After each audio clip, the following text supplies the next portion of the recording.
Jasmine Jaffar Bigg Boss season 6 cup സ്വന്തമാക്കുമോ? ഇപ്പൊ ഏറ്റവും ലേറ്റസ്റ്റ് ആയിട്ട് DFK പറയുന്നത് ജാസ്മിന് കപ്പ് കിട്ടിയാൽ കുഴപ്പമില്ല, കാരണം ഏറ്റവും കൂടുതൽ കണ്ടന്റ് നൽകിയിട്ടുള്ളത് ജാസ്മിൻ ജാഫർ ആണ്. ശരിയാണ്, ഏറ്റവും കൂടുതൽ കണ്ടന്റ് ജാസ്മിൻ ജാഫർ നൽകിയിട്ടുണ്ട്. ഗബ്രി ജാസ്മിൻ കോംബോയാണ് ഏറ്റവും കൂടുതൽ ചർച്ച ചെയ്യപ്പെട്ടിട്ടുള്ളത്. പക്ഷേ നെഗറ്റീവ് കണ്ടന്റ് ആയിരുന്നു. പ്രേക്ഷകർ ആ ഒരു കണ്ടന്റിനെ ഇഷ്ടപ്പെടുന്നതിനെക്കാട്ടിൽ കൂടുതൽ ആ ഒരു കണ്ടന്റ് കാരണം അവരെ വെറുത്തതാണ്. അപ്പൊ ഈ ഒരു സാഹചര്യത്തിൽ പ്രേക്ഷകരെ വോട്ട് നേടി വേണം ജാസ്മിൻ ജാഫർ വിജയിക്കാൻ. നിങ്ങളുടെ അഭിപ്രായത്തിൽ ജാസ്മിൻ വിജയിക്കാനുള്ള സാധ്യതയുണ്ടോ? എന്റെ ഒരു ഒപ്പീനിയനിൽ നിലവിലെ സാഹചര്യത്തിൽ ജാസ്മിൻ വിജയിക്കാനുള്ള ഒരു സാധ്യതയുമില്ല. കാരണം ഓൺലൈൻ പോളുകൾ എടുത്തു നോക്കിക്കഴിഞ്ഞാൽ ജിൻഡോയുമായിട്ട് കമ്പയർ ചെയ്യുകയാണെങ്കിൽ പകുതി വോട്ട് പോലും ജാസ്മിന് നേടാൻ കഴിയുന്നില്ല. മികച്ച കണ്ടസ്റ്റന്റിന്റെ പോളുകളിലൊക്കെ 64% ജിൻഡോ നേടുകയാണെങ്കിൽ 20% താഴെ മാത്രമാണ് ജാസ്മിൻ സ്വന്തമാക്കുന്നത്. ഇതിൽ നിന്ന് തന്നെ മനസ്സിലാക്കേണ്ടത് പ്രേക്ഷകർ സപ്പോർട്ട് ചെയ്യുന്നത് ജിൻഡോയെയാണ്. പ്രത്യേകിച്ച് ജിൻഡോ ലീഡ് ചെയ്ത് നിൽക്കുന്ന ഒരു സമയമാണ്. ഇനിയുള്ള കുറച്ച് ദിവസത്തിനുള്ളിൽ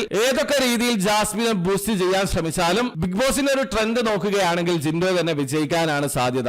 ആദ്യത്തെ 70 ദിവസം പ്രേക്ഷകരുമായിട്ട് കണക്ട് ചെയ്യുന്ന കണ്ടസ്റ്റന്റിന് പിന്നീട് ഒരു തെറ്റ് സംഭവിച്ചാൽ പോലും ബിഗ് ബോസിന്റെ പ്രേക്ഷകർ തള്ളിക്കളയാറില്ല. അതുകൊണ്ട് ഇത്തവണ ഒരു അട്ടിമറി നടന്നിട്ടില്ലെങ്കിൽ, അതായത് ഇപ്പൊ ഇതേ രീതിയിൽ പുറത്ത് ജാസ്മിൻ വിജയിക്കുന്നുള്ള ഒരു ഇമ്പാക്ട് ഉണ്ടാക്കി എന്തെങ്കിലും ഒരു അട്ടിമറി നടന്നിട്ടില്ലെങ്കിൽ ജിൻഡോ തന്നെ വിജയിക്കാനാണ് നിലവിലെ സാഹചര്യത്തിൽ സാധ്യത. എനിക്ക് അങ്ങനെയാണ് തോന്നിയിട്ടുള്ളത്. നിങ്ങളുടെ ഒപ്പീനിയൻ തീർച്ചയായും കമന്റിൽ അറിയിക്കാൻ ശ്രമിക്കുക. അതോടൊപ്പം തന്നെ ബിഗ് ബോസ് റിലേറ്റഡ് ന്യൂസുകൾ അറിയാൻ താല്പര്യമുള്ള ആൾക്കാർ ചാനൽ ഒന്ന് സബ്സ്ക്രൈബ് ചെയ്ത് വെക്കുക.